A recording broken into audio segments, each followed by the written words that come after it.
En esta mañana, Señor, te damos gracias. Tú eres bueno y maravilloso. Tu presencia ha estado con nosotros desde el principio de esta reunión. De hecho, desde que nos despertamos, cada uno de nosotros ya estabas tú allí con nosotros. Tu Espíritu Santo nos acompaña en todo momento y te damos gracias por eso. Gracias por estar en nuestras vidas. Gracias porque un día te revelaste a nuestros corazones y pudimos creer en ti, pudimos confesar con nuestra boca que tú eres el Salvador de nuestras vidas y el Señor de nuestras vidas. Y gracias a eso, Señor, nosotros hoy estamos aquí. No es por nuestros méritos, no es porque nosotros seamos los mejores o los más espirituales, qué sé yo, no es por eso. Es por tus méritos, es por tu gracia, es por lo que tú hiciste. Hoy, Señor, venimos a tu presencia con corazones dispuestos a escuchar tu voz. Queremos que nos hables, Espíritu Santo. Háblanos en esta mañana. Danos la fe que necesitamos para creer tu verdad, pero también, Señor, para ponerla en práctica, para obedecerla. En el nombre de Jesús. Amén y amén. ¿Cuántos pueden aplaudir nuevamente al Señor?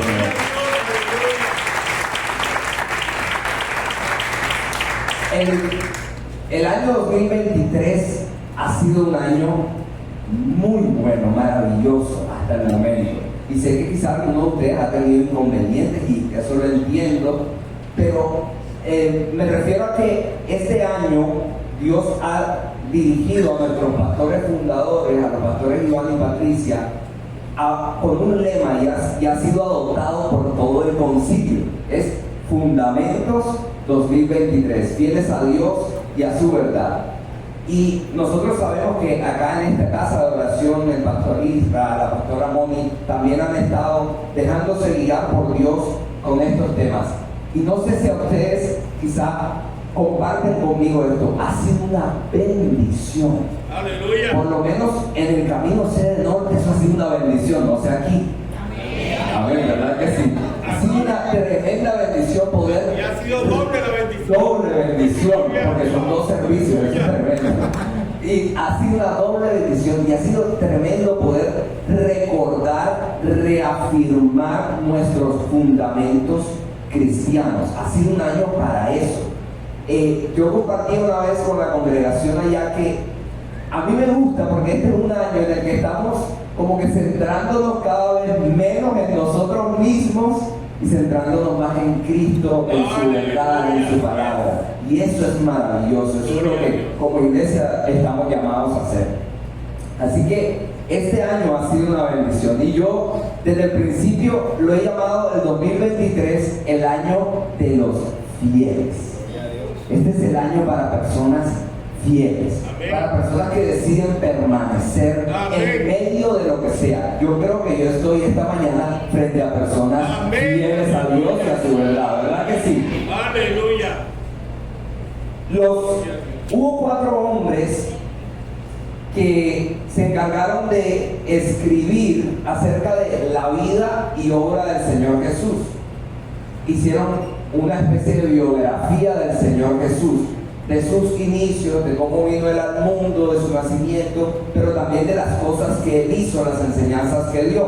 Y son los 4 evangelios: Mateo, Marcos, Lucas y Juan. Cada uno de ellos tiene un enfoque diferente. Juan es más teológico. Juan arranca diciendo enseguida que Jesús es el Cristo, el Dios hecho carne, y enseguida, o sea, no se pone con rodeos. Lucas, en cambio, se encarga de mostrar más cómo él se relacionó con la gente, con judíos, no judíos. Lucas es más cronológico, más detallado. Marcos es el evangelio de acción. Marcos muestra a Jesús obrando, Jesús haciendo milagros, Jesús sanando a los enfermos, expulsando demonios. Mateo, de los 4 evangelios, es quien se encarga de recopilar la mayor cantidad de discursos de Jesús. Es Mateo quien registra la comisión de los 12, las parábolas del reino, la comunión en el reino, el discurso en el monte de los olivos y un discurso que nosotros conocemos mucho, el sermón del monte. del monte o el sermón de la montaña. Ese lo conocemos sí o sí aquí en el concilio, porque ese es, o sea, el primer volumen de nuestro discipulado es el sermón del monte. Así que yo me imagino que eso no lo conocemos de pe a pa, ¿sí o no? A ver, díganlo de memoria. Hoy vamos a leer algunas de las palabras de este sermón. Los invito a que vayan conmigo al libro de Mateo. Vamos a estar en el Evangelio según Mateo y vamos a leer ya para el final del sermón, capítulo 7.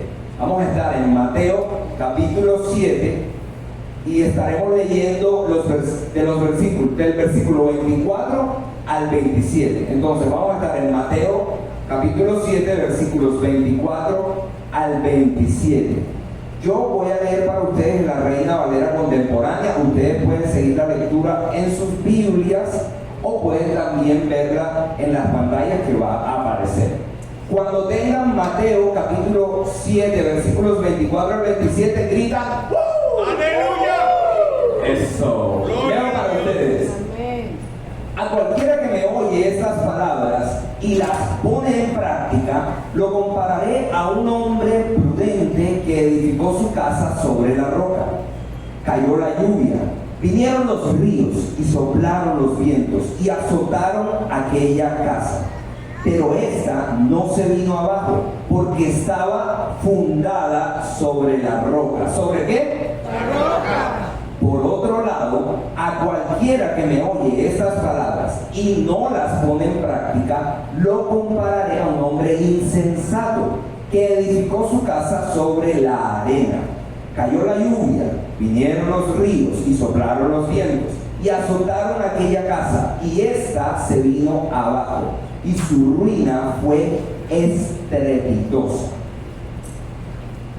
Como les decía, el Evangelio de Mateo se encarga de recopilar los sermones de Jesús, pero sin duda alguna, este sermón tuvo que ser el más relevante de todos, el más trascendental incluso para Mateo, porque pasa algo curioso con este sermón. Si bien Mateo recopila los sermones de Jesús y es quien más detallado los muestra, este es el único sermón que Mateo registra desde el principio y hasta el final. Y eso no es un detalle menor, eso significa que fue realmente impactante para ese hombre. De hecho, a mí me encanta ver que ninguno de los evangelios nos habla de cómo era la apariencia física de Jesús. ¿Ustedes se han dado cuenta de eso? Ninguno nos dice, no, Jesús era morenito, era blanquito, tenía el pelo así, tenía el pelo así. No, eso es más el imaginativo de Hollywood, que Jesús tenía el pelo largo y que, mejor dicho, y la cuestión, pero eso es más como una idea de Hollywood. En realidad los evangelios no nos registran cómo fue el Señor Jesús mientras estuvo acá en la tierra, pero sí nos registran las cosas que dijo, nos registran las cosas que hizo.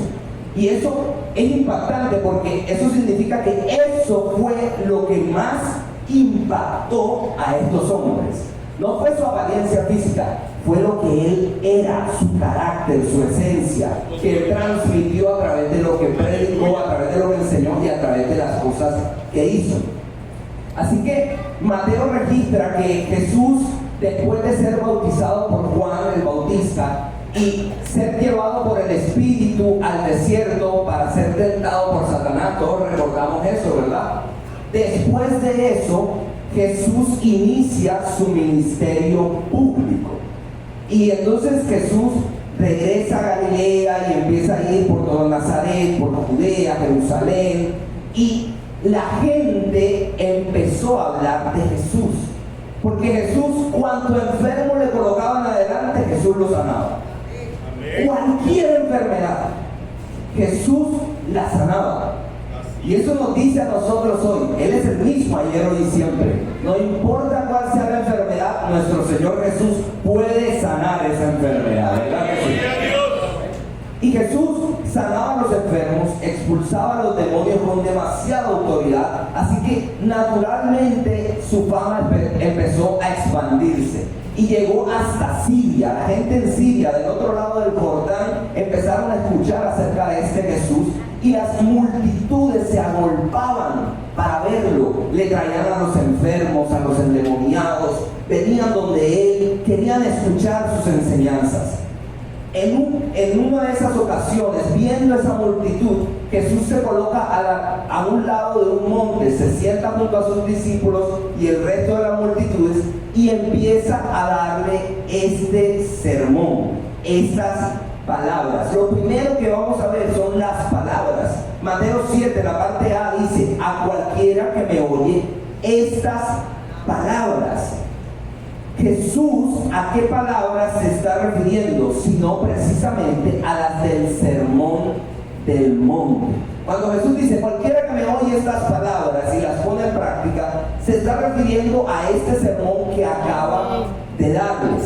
Como les dije, esta es la última parte del sermón, esta es la conclusión del sermón. Entonces Jesús les está diciendo: estas palabras que acabo de decirles, cualquiera que las oye y las pone en práctica. Ahora bien, ¿cuál es el contenido de estas palabras?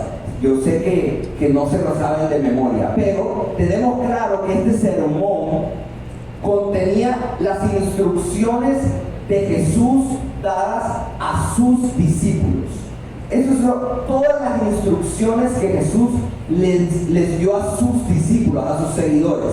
Si alguien quería ser seguidor de Jesús, estas eran las instrucciones para hacerlo. Esta enseñanza o estas palabras eran la expresión del pensamiento de Jesús, la expresión de la voluntad, era la voluntad revelada de Dios encarnado. Si están conmigo, recuerden que Jesús es Dios.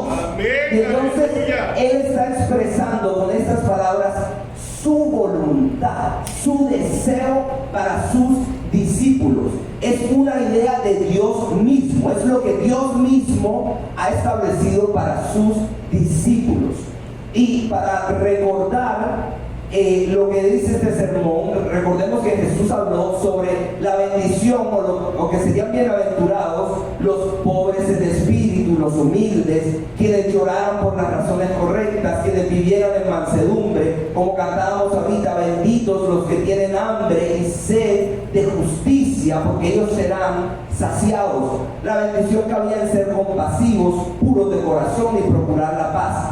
El Señor les aseguró que ellos serían benditos cuando fuesen perseguidos por hacer lo correcto, perseguidos por causa de Él y ridiculizados. Les afirmó que ellos eran la sal de la tierra, la luz del mundo. Y Él les aseguró que Él había venido a cumplir con el espíritu de la ley, a cumplir con el sentido de la ley divina. Por eso le habló de la esencia de mandamientos tales como no matar. ¿Se acuerdan? Que les digo, ustedes escucharon que les fue dicho: no matarás. Pero cualquiera que albergue odio en su corazón, cualquiera que mire con odio a su prójimo, ya ha matado en su corazón. También hizo lo mismo con el adulterio. Ustedes escucharon que les fue dicho: no adulterarás. Pero cualquiera que mire con codicia sexual a la mujer de su prójimo o al hombre de su prójima, adulteró con él o con ella en su corazón. Jesús hablándole de la esencia de mandamientos como estos, como la venganza equitativa, de no hacer falsos juramentos, el amor al prójimo, pero también a los enemigos. Jesús les enseñó sobre la motivación que debían tener cuando hicieran buenas acciones, como el ayuno, que hablaron hace poco de eso, tengo entendido. Vieron que sí lo chismoseamos. El ayuno, la oración, el dar a los necesitados. No siendo poco, les dio indicaciones claras. Jesús, su Señor, les dio indicaciones claras sobre cómo debían ellos manejar su dinero, sus finanzas, tremendo. Y cómo ellos no debían preocuparse en exceso por las cosas materiales. Les prohibió juzgar a los demás y los invitó a permanecer en oración, a seguir orando. Los animó a eso. Además les dijo: hagan con otros lo que quiera que hagan con ustedes. Les habló de la puerta angosta que lleva a la perdición, al infierno y la... Perdón. Si se lo saben. Si se lo saben. Era para ver si estaban prestando atención. Para probarlo. La puerta angosta que lleva a la vida y la ancha que lleva al infierno. Mira, les habló de los falsos profetas. Si alguien les dice eso, de verdad es un falso profeta, pero yo fue que me equivoqué. Les habló de los falsos profetas que se disfrazaban de ovejas y cómo reconocerlos por sus frutos. Les advirtió, y esto fue tremendo, que no todo el que le llamaba Señor entraría al reino de los cielos, sino que un verdadero discípulo sería el que obedeciera la voluntad del Padre. A todas esas enseñanzas, porque ahí acabo de resumirles el Sermón del Monte, a todas esas enseñanzas se refiere esta ocasión cuando dice estas palabras. Las enseñanzas del Señor Jesús fueron claras, propicias y prácticas para las personas que le escucharon aquel día en aquel monte, pero también lo son para nosotros esta mañana en este lugar. Amén. Lo que el Señor Jesucristo enseñó sigue siendo necesario para nuestras vidas si es que nos consideramos cristianos. Si yo me considero cristiano, significa que dije que Jesús es mi Salvador y mi Señor. Amén. O sea que Él determina cómo voy a vivir yo la vida, no yo. Ya yo perdí ese derecho, ya yo renuncié a ese derecho. Yo le dije a Cristo, tú vas a ser el Señor de mi vida. Amén. Así que tus palabras, tus instrucciones, tus normas serán las que me van a regir a partir de ahora. Yo felicito a todos aquellos que han estado aprendiendo acerca de las doctrinas teológicas y que, mejor dicho, están con la Biblia y con los felicito y los animo a seguir haciéndolo. Yo los animo a que lo hagan. Sé que hay personas acá que están estudiando en un instituto bíblico y es una bendición. Y les invito a que lo sigan haciendo. Y si hay otros que no lo han empezado, inícienlo, porque es una bendición. Pero creo que este año también debemos leer, recordar, meditar y conocer lo que el Señor Jesús dijo en el Sermón del Monte, porque allí quedó expresada su voluntad para nosotros, sus discípulos. ¿Cuántos discípulos del Señor hay acá? Aleluya. Tenemos que comernos ese sermón, Alabado ¿verdad sea que sí? Cristo, aleluya. Jesús comparó a quienes oían sus palabras con dos tipos de hombres diferentes. Ante sus palabras o enseñanzas, los seguidores de Jesús tenían dos opciones y debían escoger una. Veamos en segundo lugar, díganle a la persona que tiene al lado las decisiones. Díganselo al del otro lado para que no hable solo las decisiones. Las decisiones, aleluya. Por un lado está el que oye y obedece. Jesús dijo que aquellos que escuchaban su enseñanza y la seguían o la hacían, la ponían en práctica, es decir, con sus actos expresaban que realmente ellos estaban sometidos a la voluntad de Dios, demostrando un especial interés. O sea, ellos eran intencionales en ponerlas en práctica. Estas personas podían ser comparadas con un hombre sabio, prudente, juicioso, que había construido o edificado su casa sobre la roca. Y aquí va un detalle no menor que es precioso cuando podemos escudriñar las escrituras, cuando podemos estudiarlas. Por eso les invito realmente a hacer institutos sin que me estén pagando por esa cuña. Lo que implicaba la expresión roca se refería a un fundamento seguro, un fundamento sólido. Era la palabra petra, una masa de roca, a diferencia de Petros con S. Con S, aclaro, por lo que voy a decir, que traduce una piedra o peñascos sueltos, una piedra que se puede arrojar o mover con facilidad. Por eso digo que Petros, ¿ok?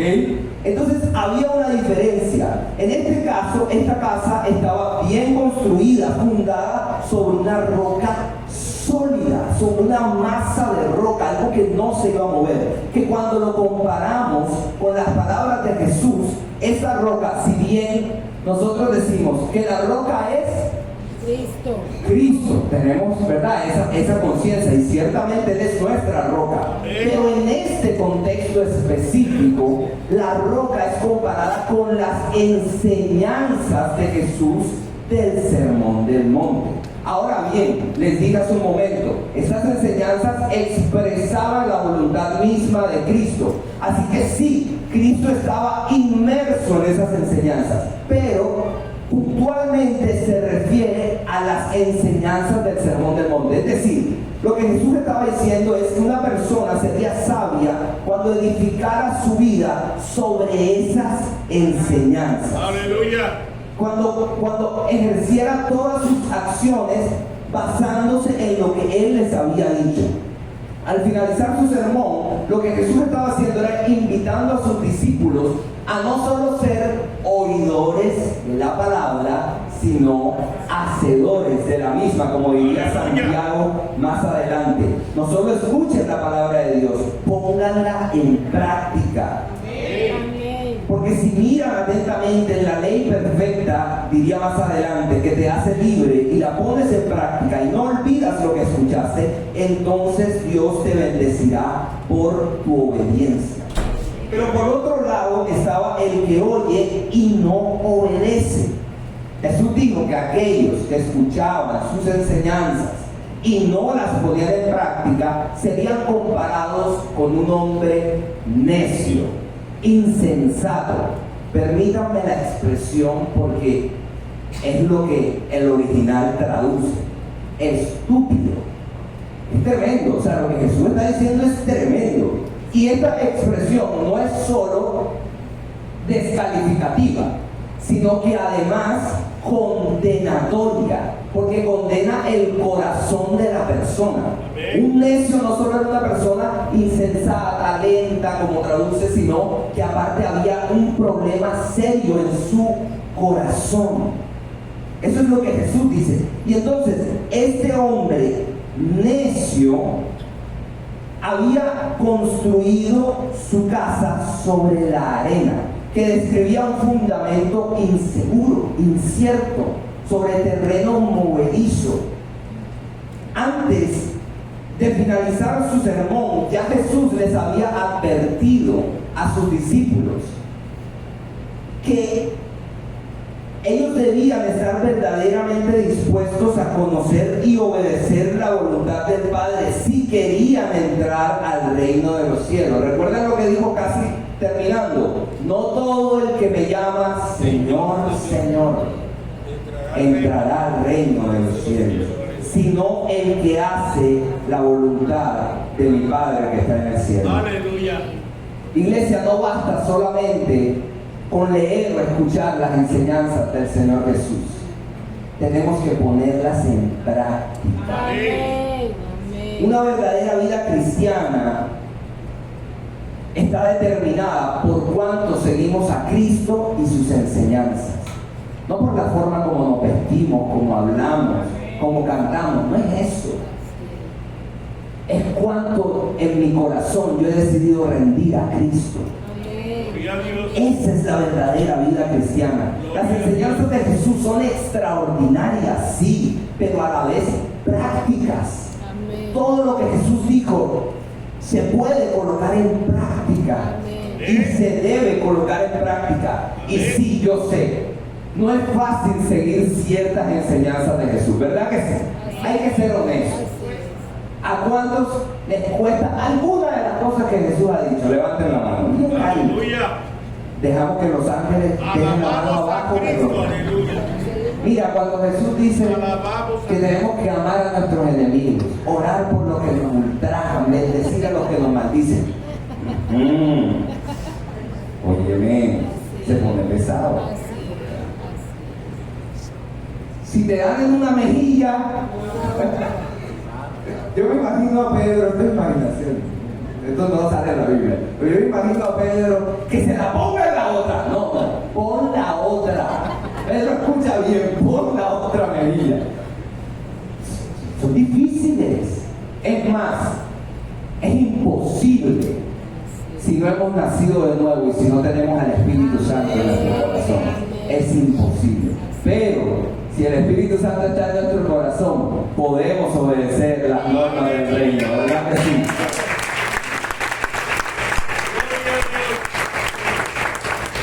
Así que un verdadero discípulo de Cristo, iglesia, es aquel que conoce y cumple la voluntad de Dios con fidelidad. Sería necio e insensato escuchar las enseñanzas del Señor si no las vamos a poner en práctica. Podemos venir a las reuniones que sean. Podemos estar aquí viernes, domingo y hasta en las mujeres influencers, hasta los que no somos mujeres, venimos, estamos en todo. Podemos hacer eso. Podemos venir y escuchar las canciones hermosas. Este grupo cada vez suena mejor. De verdad, hay que darle gloria a Dios por eso. Espectacular. Y no solo eso, nos llevan a la presencia de Dios, ¿verdad que sí? Qué administración tan hermosa. Y podemos venir porque eso nos gusta. Nos gusta el ambiente, la buena música, que nos sentimos emocionados. Podemos venir y escuchar un mensaje preparado. Pero solo cuando permitimos que la palabra de Dios cobre vida en nosotros, es que estaremos viviendo con sabiduría. Es que estaremos viviendo con Cristo como el centro de nuestra vida. La palabra tiene que cobrar vida aquí adentro. En este año 2023 debemos seguir tomando la decisión de ser fieles a Dios y a su verdad. Vivir por lo que creemos, aunque eso signifique morir a nosotros mismos, a nuestros deseos, pasiones, anhelos, a nuestras emociones. El 2023 es y seguirá siendo el año de los fieles. Amén. Amén. Jesús relató el final de las dos casas de los distintos hombres. Cada decisión traería su consecuencia. Así que dependiendo de lo que los seguidores de Jesús escogieran, el final que les correspondería. Díganle a las personas que tienen a sus lados las conclusiones.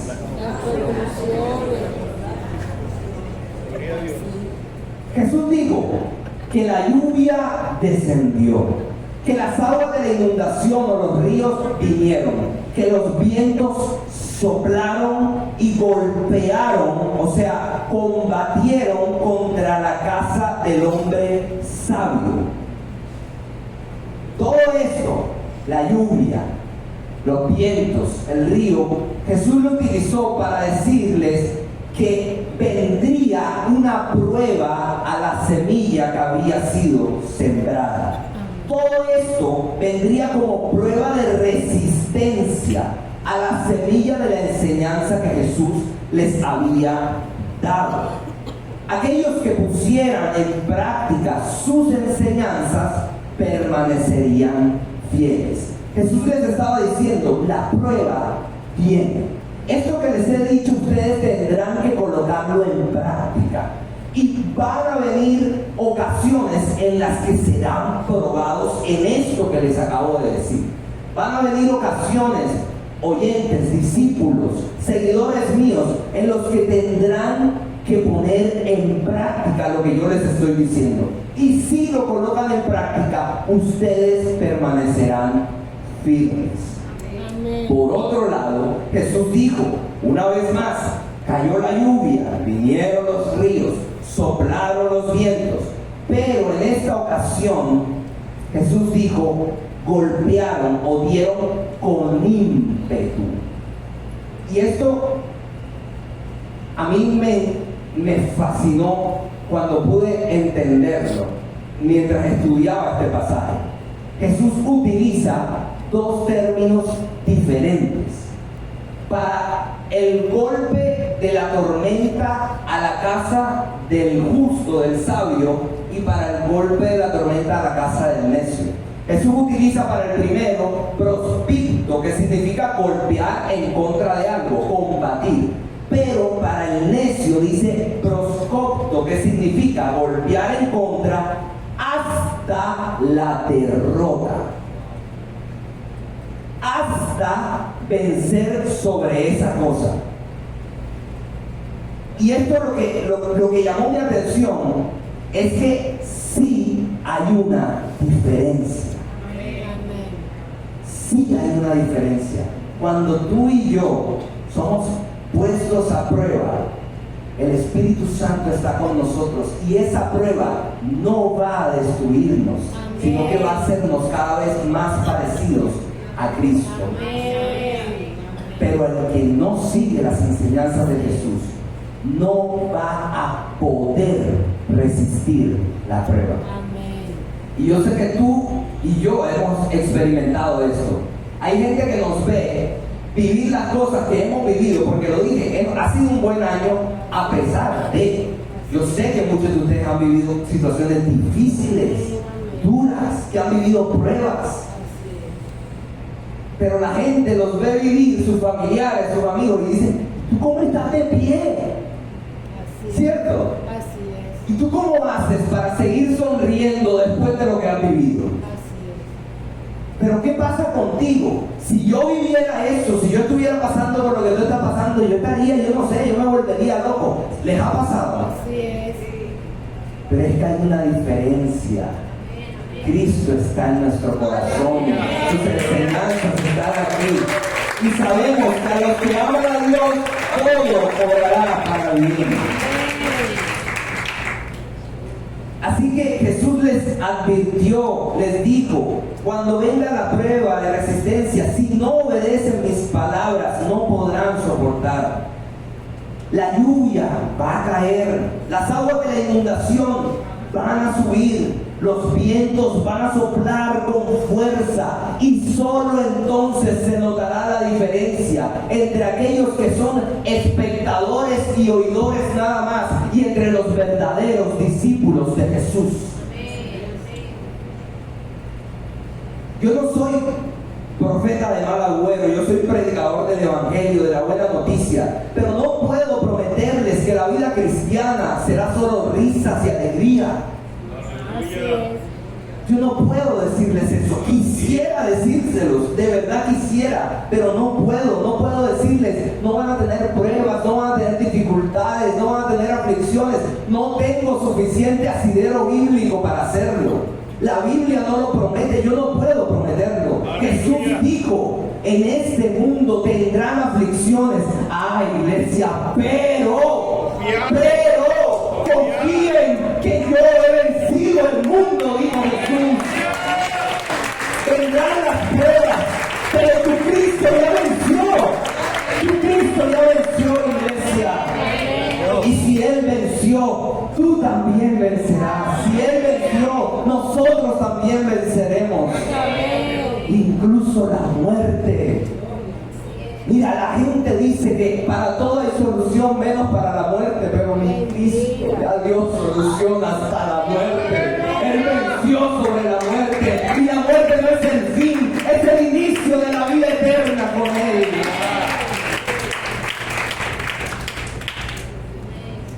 Yo puedo prometerles, eso sí, que sin importar lo que vivan, Dios estará con ustedes. Que Él permanecerá fiel a su palabra. Todos los días. Pero la pregunta es, en esta mañana, ¿permaneceremos nosotros fieles a su palabra?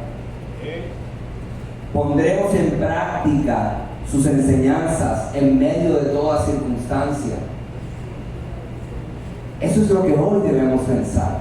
Cuando nuestro carácter se ha puesto a prueba, reaccionaremos con humildad, con mansedumbre, con pureza.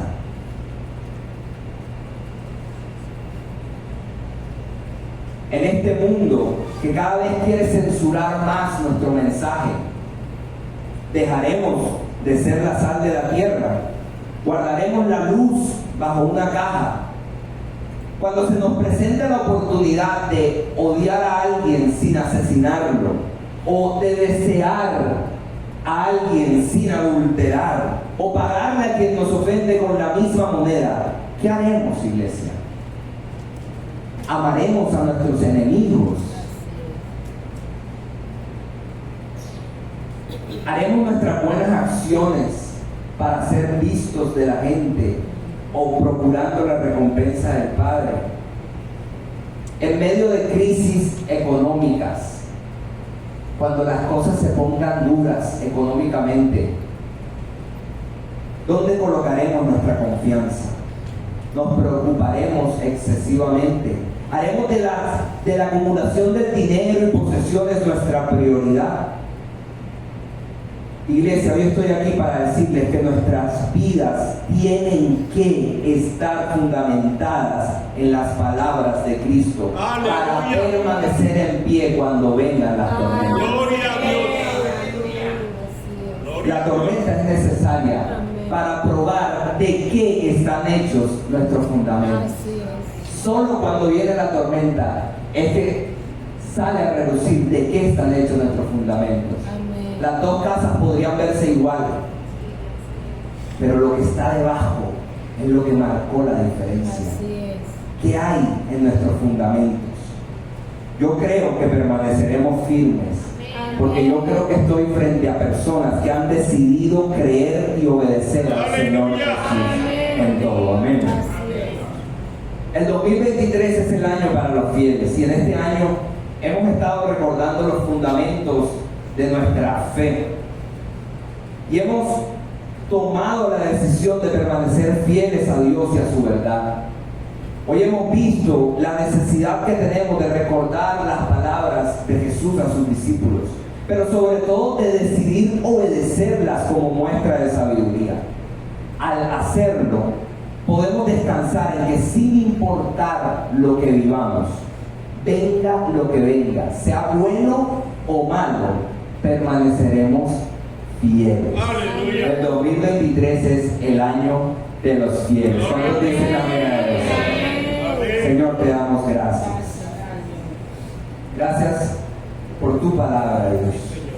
Gracias por darnos la oportunidad de estar en tu presencia, de escuchar tu voz.